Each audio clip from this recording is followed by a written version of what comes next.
जंग जीतने के लिए भाजपा कोई कसर नहीं छोड़ रही। 17 अप्रैल को होने वाले 5वें चरण के चुनाव से पहले पार्टी ने पूरी ताकत झोंक दी है। इसी क्रम में केंद्रीय गृह मंत्री अमित शाह आज एक बार फिर बंगाल दौरे पर हैं। अमित शाह लगातार तीसरे दिन बंगाल के दौरे पर हैं। उन्होंने दार्जिलिंग में सभा को संबोधित करते हुए कहा कि आजादी के बाद कांग्रेस, कम्युनिस्ट और अब ये दीदी, इन्होंने दार्जिलिंग के विकास पर फुल स्टॉप लगा दिया। उन्होंने कहा कि बीजेपी 5 साल में दार्जिलिंग की सभी समस्याओं का समाधान कर देगी। आजादी के बाद कांग्रेस, कम्युनिस्ट और अब ये दीदी, तीनों ने दार्जिलिंग के विकास को फुल स्टॉप लगा दिया है। मुझे बताइए, ये दार्जिलिंग 21वीं शताब्दी के अनुरूप दार्जिलिंग बना है क्या? बना है क्या? देश बहुत आगे निकल गया, मेरा दार्जिलिंग वहीं का वहीं रह गया। क्यों हुआ ऐसा? क्योंकि सबने दार्जिलिंग को सिर्फ आराम करने की जगह के रूप में ट्रीट किया, किसी ने दार्जिलिंग का विकास नहीं किया। मैं आज आपको कहने आया हूं, भारतीय जनता पार्टी और इसके सहयोगी दल के सारे नेता यहां बैठे हैं। एक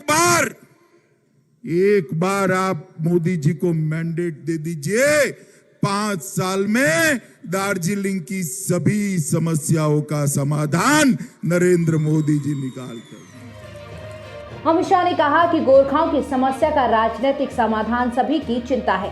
गोरखा समस्या का स्थायी राजनीतिक समाधान बीजेपी की केंद्र सरकार और बंगाल सरकार मिलकर निकालेगी। भारतीय संविधान में सभी का प्रावधान है, आपको आंदोलन नहीं करना पड़ेगा। हम गोरखा की 12 जातियों को अनुसूचित जाति का दर्जा देंगे और उनका अधिकार भी। दार्जिलिंग में चुनावी सभा को संबोधित करते हुए अमित शाह ने कहा कि फिलहाल एनआरसी लागू नहीं होगा। अगर भविष्य में लागू होगा तो गोरखा पर इसका कोई प्रभाव नहीं पड़ेगा, क्योंकि गोरखा घुसपैठे नहीं है। ये जमीन जितनी मेरी है उतनी ही उनकी भी। ममता बनर्जी को निशाने पर लेते हुए अमित शाह ने कहा कि दीदी लोगों के बीच अफवाह फैला रही है, लेकिन इसका कोई प्रभाव नहीं पड़ेगा। एनआरसी की अभी कोई बात ही नहीं है, मगर भविष्य में भी आएगी। कोई गोरखा का बाल बांका कोई नहीं कर पाएगा। कोई आपको डराने के लिए आए, मेरे नाम से कहना कि देश के गृह मंत्री ने कहा है गोरखाओं को डरने की जरूरत नहीं है। ये अफवाहें फैलाकर अपनी राजनीतिक रोटियां सेकना चाहते। मैं इस मंच से दीदी को कहना चाहता हूं, दीदी एक गंदी राजनीति अब नहीं चलेगी। गोरखा युवा जागरूक हो चुका है। गोरखा युवा आपके खिलाफ लड़ेगा। गोरखा युवा अत्याचारों का हिसाब किताब करेगा। क्या डराना चाहती हो? इस तरह से डर जाएंगे क्या?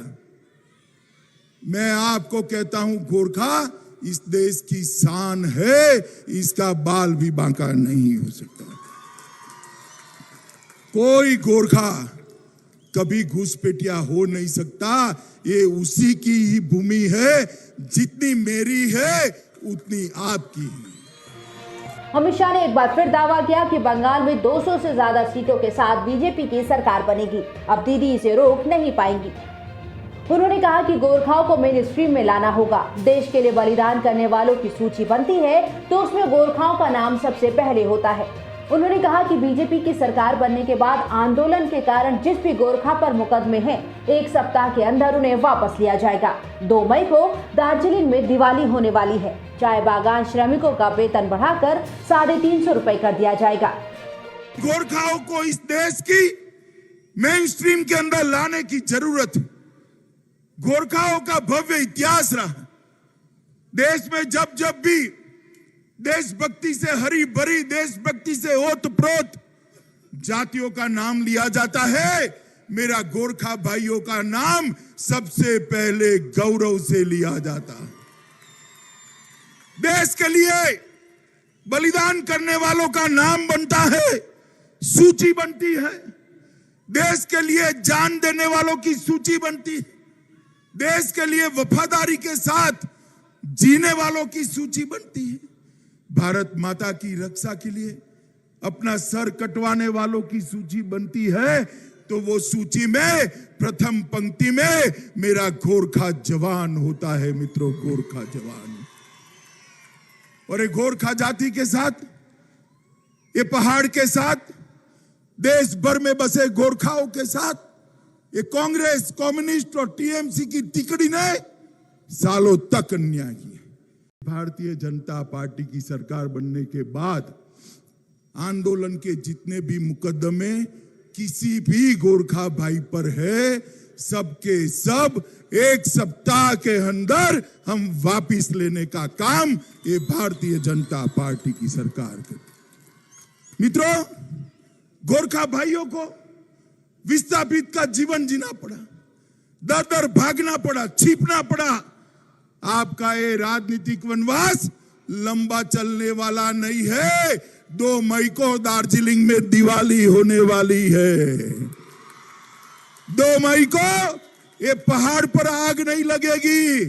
2 मई को ये पहाड़ पर दिए जलकर उत्सव मनाया जाएगा, उत्सव मनाया जाएगा।